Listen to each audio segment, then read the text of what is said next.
Assalamualaikum warahmatullahi wabarakatuh. Waalaikumsalam warahmatullahi Waalaikumsalam warahmatullahi wabarakatuh. wabarakatuh. Bismillah, alhamdulillah, wassalatu wassalamu ala rasulillah, amma ba'du.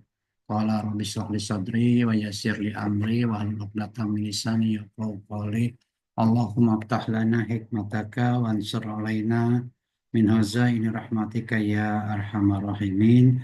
Rabbi zidna ilma warzuqna fahma. Radina billahi rabba wa bil islami dina wa bi muhammadin nabiyya wa rasulah.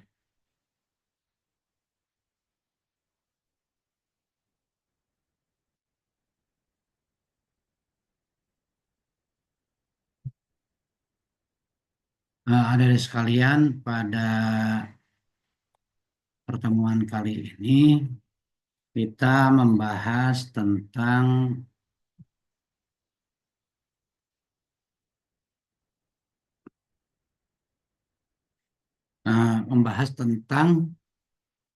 ukhuwah Islamiyah. Pertemuan kita ini sebenarnya pertemuan yang ke-13 ya. Namun karena kemarin saya bertemu dengan Bu Saryani di Untara.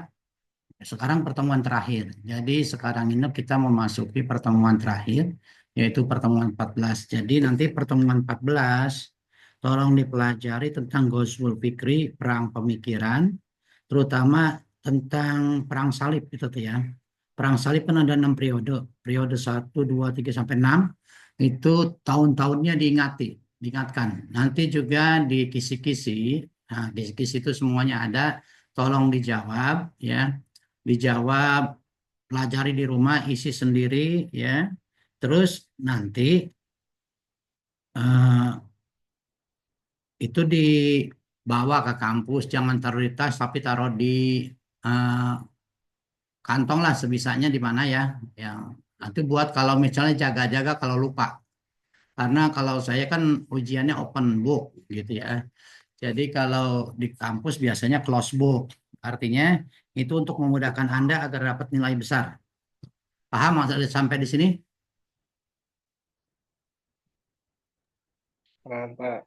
Ya, nanti kisi-kisi itu dijawab ya. Dijawab, terus kantongin aja sendiri, pelajari buat menambah. Satu, kita belajar dari pertemuan 8 sampai pertemuan 14. Yang kedua, nanti bisa membantu pada saat Anda UAS. Jadi di bawah, tidak usah taruh di tas, karena tas itu biasanya dikumpulkan di depan, gitu ya. Tapi sebenarnya kuliah itu ujiannya close book. Walaupun close book, ya adik-adik sekalian, itu tidak akan bisa menjawab kalau cuma langsung cuma di depan kelas. Tapi itu harus diisi di rumah. Ya dipelajari. Poin-poinnya ini saja. Ini. Itu nanti buat catatan. Jawaban ini, terus kantongin.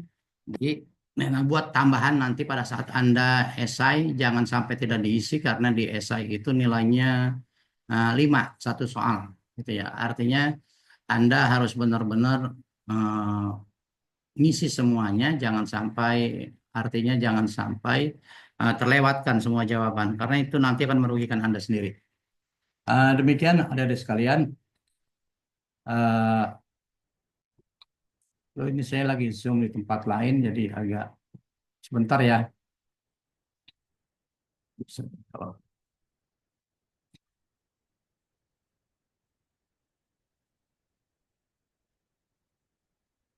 nggak bisa di ini,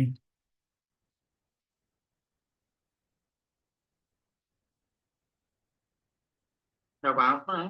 ya. Eh, Ayo kita sama-sama kita mulai ya. Nah, ya coba yang lain tolong dibuka karena ini sudah direkam gitu ya. Dibuka kameranya biar kelihatan bagus. Perhatikan adik-adik sekalian, di dalam uh, share dulu ya. Kemarin hijau bom. Di dalam Ghazwul Fikri Ukhuwah Islamiyah kita membahas tentang persaudaraan sesama Muslim. Bahwasanya di dalam Quran dijelaskan ya, Kata ukhuwah Islamiyah diambil dari kata akhun, ya akhun itu saudara Islamiyah dalam 77.000. Islam, Hah? 77. dalam Kemarin on call gigi. dalam perspektif Islam. Jadi innamal mu'minuna dalam Al-Quran surat Al-Hujurat ayat 10, innamal mu'minuna ikhwatun fa aslihu baina akhwaikum. Sesungguhnya orang mukmin itu bersaudara, fa aslihu baina akhwaikum. Maka hendaklah kamu perbaiki itu ya hubungan kamu ya di antara saudara kamu gitu. Wattaqullaha la'alakum turhamun, dan bertakwalah kamu kepada Allah, mudah-mudahan kalian termasuk orang-orang yang bersyukur gitu ya. Nah, terus adik-adik sekalian perlu diketahui ya, di dalam Islam itu persaudaraan sangat dikedepankan. Bahkan ya, kalau kita melihat ajaran risalah dari zaman Nabi Adam terus sampai Nabi Muhammad itu ya misinya misinya adalah mengedepankan kasih sayang dan persatuan untuk mencapai kebahagiaan dunia akhirat gitu ya. Perlu adik-adik ketahui ketika kita belajar dulu ya tentang eh, tauhid maupun tentang manusia, bahwa manusia itu dijadikan oleh Allah dari Nur Muhammad. Nur Muhammad itu dari Allah. Baik jasad kita maupun ruh kita semuanya dari artinya semuanya berasal dari Nur Muhammad. Nur Muhammad itu berasal dari Allah. Jadi kita berasal dari diri yang satu, ya. Nafsu wahidah kalau dalam bahasa Quran surat An-Nisa ayat 1. Ya. Itu nafsu wahidah. Kita berasal dari Allah gitu. Tubuh kita berasal dari Allah, ruh kita juga berasal dari Allah. Itu bukan cuma orang Islam, semua manusia ya, semua manusia itu berasal dari Allah. Jadi kita ya di dalam persaudaraan di dalam Islam itu tidak hanya berdasarkan saya orang Islam, saudaranya saudara Islam seiman. Bukan itu. Saudara kita itu semua manusia sedunia itu itu saudara kita ya. Dia itu agamanya apa saja, mau Kristen, mau Katolik, mau Hindu, mau Buddha, mau Konghucu, mau Zoroaster, ada 100 lebih agama ya di dunia ini, mau Islam, semuanya itu saudara kita karena kita berasal dari diri yang satu yaitu Allah Subhanahu wa taala gitu. Jadi kita harus menjaga hubungan itu supaya kita terus bersinergi untuk membangun peradaban di muka bumi ini. Jangan seperti sekarang ya, banyak orang yang menganggap kita yang orang Islam saudaranya cuma orang Islam saja, orang lain musuh kita, bukan semacam itu. Kenapa saya bicara begitu? Karena kemarin nih ketika Amerika sedang ditimpa musibah kebakaran ya, kebakaran di wilayah Los Angeles dan juga New York ya, itu Washington DC bahkan ya, itu banyak umat Islam ya di daerah apa maksud di media sosial TikTok, WA dan lain WA, terus juga di YouTube itu banyak yang mensyukuri, artinya istilahnya gembira, gembira melihat penderitaan Amerika dan warganya. Nah, itu pemahaman yang keliru dalam Islam. Ya, siapapun dia, ya karena Amerika itu mendukung Israel. Sedangkan yang pendukung Palestina itu gembira sekali melihat Israel, apa yang melihat Amerika ditimpa bencana. Itu bukan sebegitu. Di dalam Islam itu, ya kita itu bersaudara. Kalau ada saudara kita yang kena musibah, dia agamanya apa saja, kita harus punya empati. Ya minimal kita mendoakan semoga tidak ada korban, ya semoga yang ditimpa musibah itu diberikan kesabaran dan ketabahan. Bukannya malah mensyukuri artinya nyumpain, malah seneng gitu ya. Syukur gitu ya. Syukur maksudnya syukur begitu dengan intonasi semacam itu kan berarti nyumpain ya. Nah, karena dia pendukung Israel. Ini perlu adik-adik ketahui ya. Israel dan Palestina itu sebenarnya perang saudara. Kenapa saya sebut perang saudara? Karena orang Israel ya dengan orang Islam itu sebenarnya saudara satu pohon ya. Yaitu kalau kita ke Nabi Adam kejauhan dari ke hmm, Nabi Ibrahim saja, ketika Nabi Ibrahim punya anak satu Ismail, dua Ishak, ya.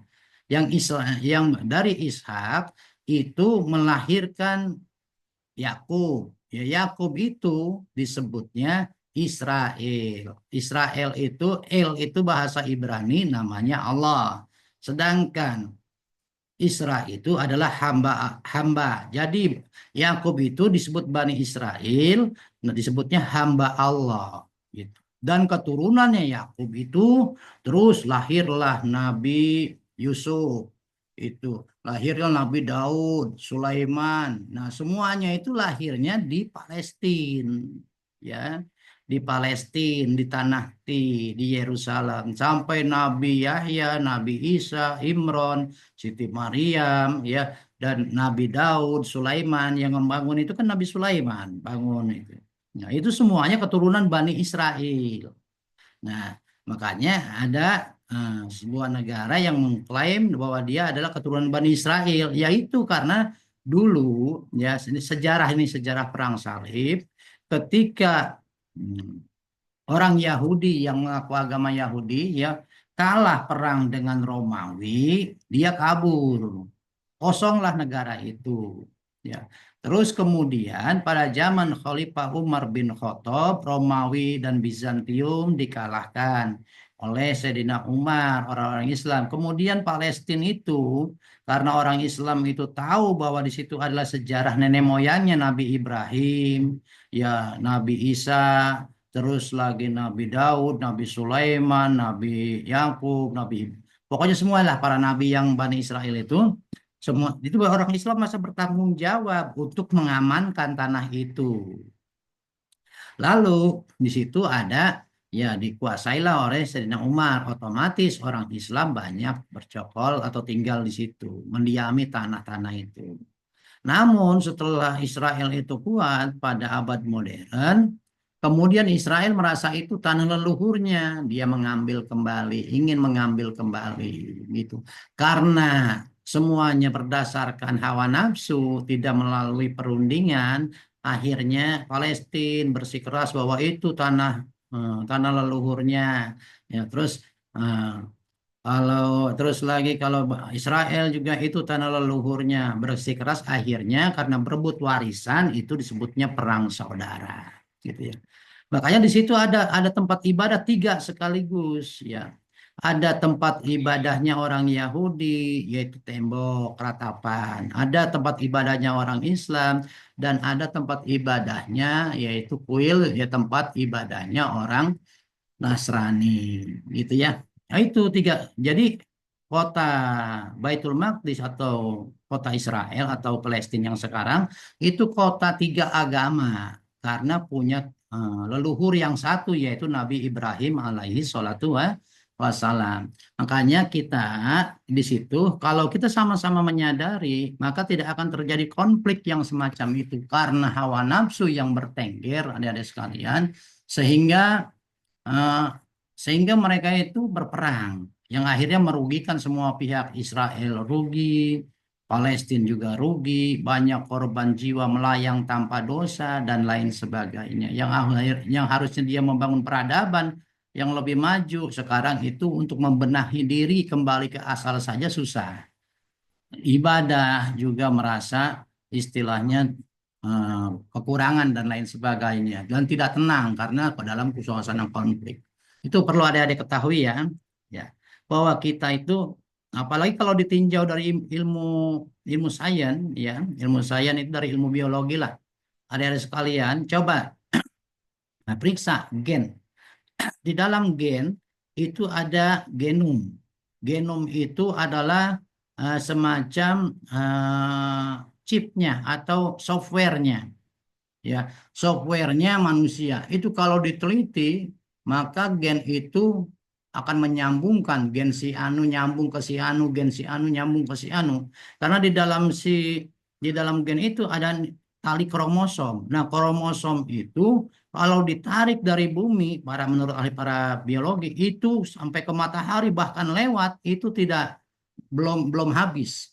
Ya, itu artinya apa? Kita itu punya punya persaudaraan. Makanya di dalam darah kita nanti ada darah Cina, ada darah Arab, ada darah Inggris, ada darah Melayu. Bahkan gen Ya, kita itu kalau digabungkan dengan itu di dalam diri kita juga ada gen kera gitu. Menurut teori evolusi gitu ya.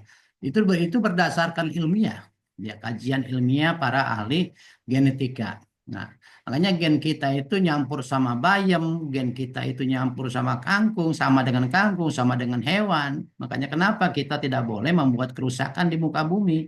Karena hewan, tumbuhan itu semuanya bermanfaat buat manusia. Gen kita sama dengan gen dia. Ada kesamaan dalam beberapa hal, ya, dalam beberapa hal. Karena apa? Kalau menurut para ahli biologi, kalau gen kita itu tidak sama dengan kangkung, maka kita makan kangkung akan keracunan. Gitu. Menurut para ahli genetika semacam begitu. Ya. Makanya kalau bohong, kalau ada orang yang mengatakan manusia itu dari alien, alien itu kalau makan kita hancur mati dia.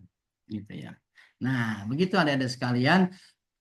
Perlu kita ketahui, jadi kita, ya, di dalam persaudaraan Islamiyah itu semua kita sedunia ini adalah turunan Nabi Adam secara jasad. Kalau dari ruh kita itu asalnya dari Allah. Sebenarnya dua-duanya antara jasad kita dan ruh kita itu berasal dari Allah. Itu kita bersaudara, kita berdiri yang satu. Makanya sekarang kita karena manusia itu ditanamkan sifat-sifat tercela gitu ya. Nah, dan sifat-sifat takwa, jadi manusia itu banyak yang mendominasi sifat tercelanya.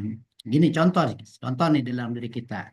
Kan kita sudah belajar tentang manusia itu ya. Di dalam diri manusia ada sifat Tuhan, ada sifat malaikat, ada sifat iblis, ada sifat setan, ada sifat hewan. Kita disuruh mengendalikan sifat iblis, sifat setan, dan sifat hewan karena ini mengajak kepada nafsu angkara murka, gitu ya.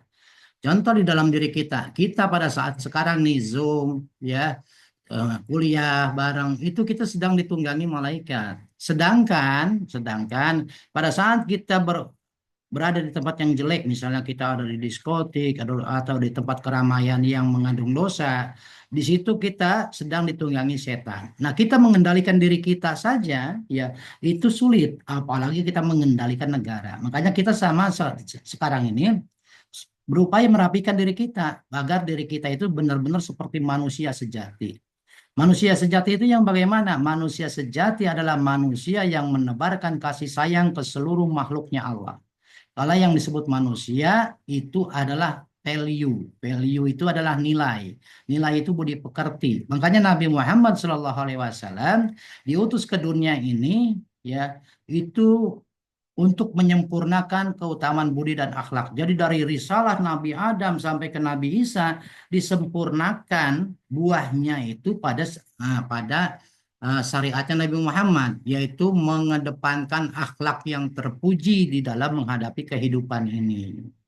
Makanya Nabi Muhammad dicontohkan ketika beliau hijrah dakwah di Taif. Beliau bukan disambut dengan hangat, tapi beliau disambut dengan batu, lemparan batu sampai beliau keningnya berdarah.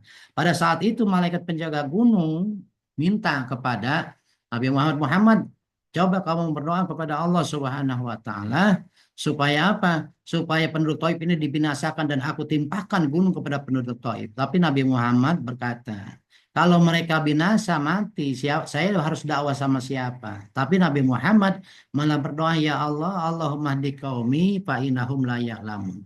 Ya Tuhanku, berilah petunjuk kaumku, sesungguhnya mereka belum tahu siapa saya. Nah, di situ adik-adik sekalian. Jadi pada intinya, ya, semua ajaran Nabi itu dari Nabi Adam sampai Nabi Muhammad membawa visi kasih sayang. Makanya Al-Quran diawali dengan Bismillahirrahmanirrahim, dengan nama Allah yang Maha Pengasih lagi Maha Penyayang. Jadi di situ kita ini dalam bersaudara, kuatkanlah tebarkanlah sifat kasih sayang kita kepada seluruh makhluknya Allah, kepada sesama manusia, kepada hewan, tumbuhan, dan lingkungan kita. Gitu. Yang selanjutnya dari sekalian, nah persaudaraan ini hakikat dari persaudaraan dari kata wa tasimu bihablillahi jami'a wa la tafarraqu. Allah berpesan kepada seluruh umat manusia, bukan kepada orang Islam saja. Wa tasimu berpegang teguhlah kalian semuanya bihablillahi pada tali agama Allah jami'a semuanya. Wala tafarraqu dan kalian jangan berpecah belah. Nah, kalau kita melihat sekarang ini ya semuanya manusia banyak yang ya enggak semuanya tapi artinya banyak manusia yang masih terkontaminasi oleh hawa nafsu ya contohnya mereka masih berebut kekuasaan ya banyak yang korupsi pengen kaya ya istilahnya dengan merugikan negara dan merugikan rakyat itu artinya orang-orang yang masih terkontaminasi oleh hawa nafsu dia bukan eh, wujudnya sebagai manusia, tapi dalamannya tidak seperti manusia. Di situ masih ada sifat iblis, sifat setan, sifat hewan buas dan hewan ternak yang hanya mementingkan dirinya sendiri. Itu ya ada sekalian. Nah, kita mahasiswa ini jangan sampai diri kita ini sebagai calon-calon orang sarjana, jangan sampai diri kita terkontaminasi oleh hawa nafsu serakah. Ya, sifat serakah itu sifatnya hewan kera, sifatnya binatang buas ya yang suka merenggut kebahagiaan orang lain, kehidupan orang lain. Itu. Sifat setan juga yang senangnya bertengkar dan berantem ya. Sifat iblis juga yang menyombongkan diri, menganggap dirinya lebih hebat daripada orang lain. Itulah itu kalau manusia yang masih model begitu itu belum sempurna menjadi manusia.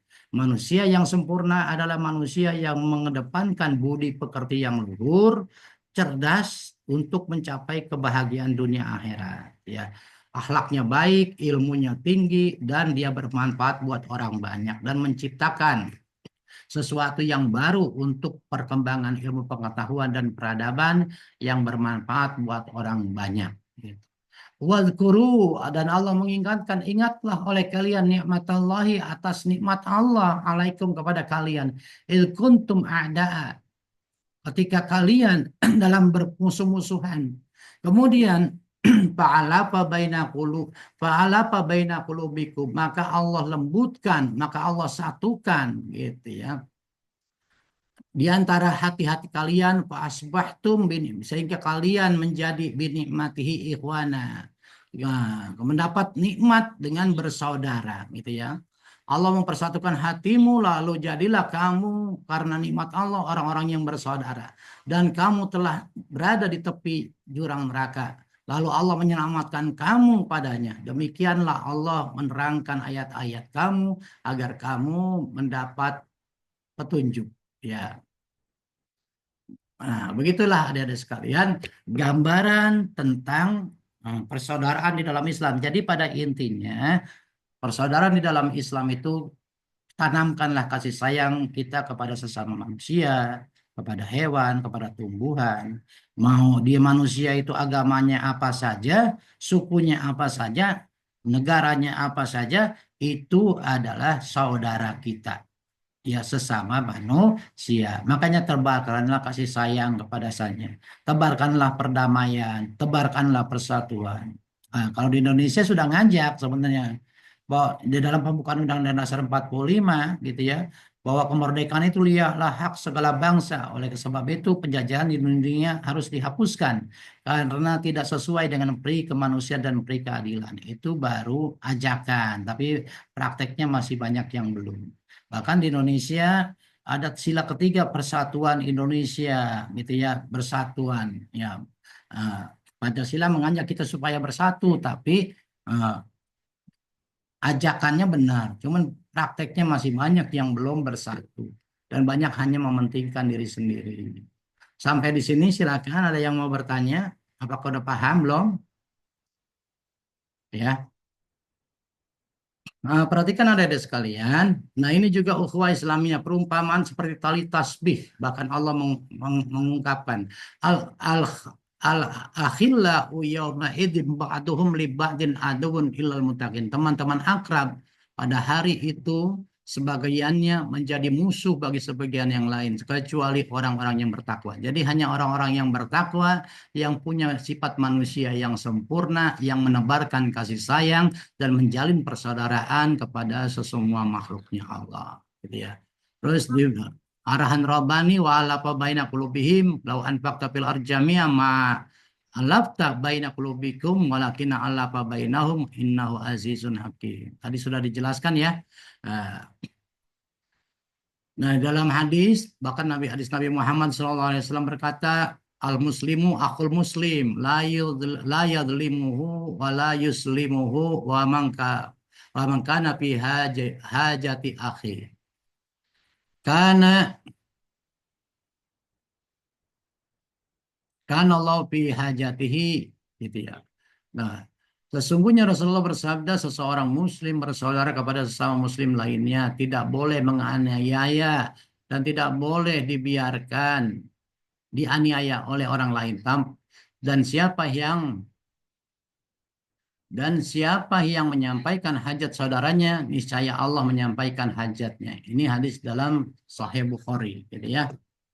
Nah, itu banyaklah adik-adik sekalian, jadi tinggal dibaca gitu ya.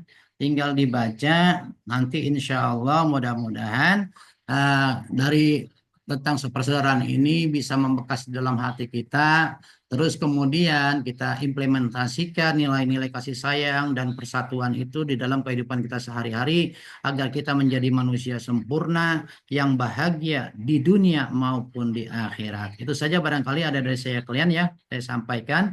Nah, ini adalah tinggal dibaca semuanya ya, termasuk ini 10 indikator ini ada di esai ini ya. Tolong nanti ini ada di esai 10 indikator ini nih. Tolong nanti dipelajari dan ditulis ya. Nah, ini daftar pustakanya, ini soal-soal yang harus Anda kerjakan ya. Nanti siapa yang mengerjakan tugas mandirinya lengkap semuanya, itu nilai tugas mandirinya di atas 9 ya. Bagi yang bolong-bolong ya 9 ke bawah gitu aja lah. Nah, dilihat kekurangannya. Itu ada dari sekalian ya. Nah, nanti untuk mendukung nilai yang lainnya. Nah, tolong dikasih tahu teman-temannya yang lain ya. Nah, jangan sampai salah ya. Jangan sampai nilainya jelek. Itu saja barangkali yang saya sampaikan. Terima kasih atas segala perhatian. Mohon maaf atas segala kekurangan. Wassalamualaikum warahmatullahi wabarakatuh. Waalaikumsalam warahmatullahi wabarakatuh. Nah, nanti tolong di itu ya. Tolong di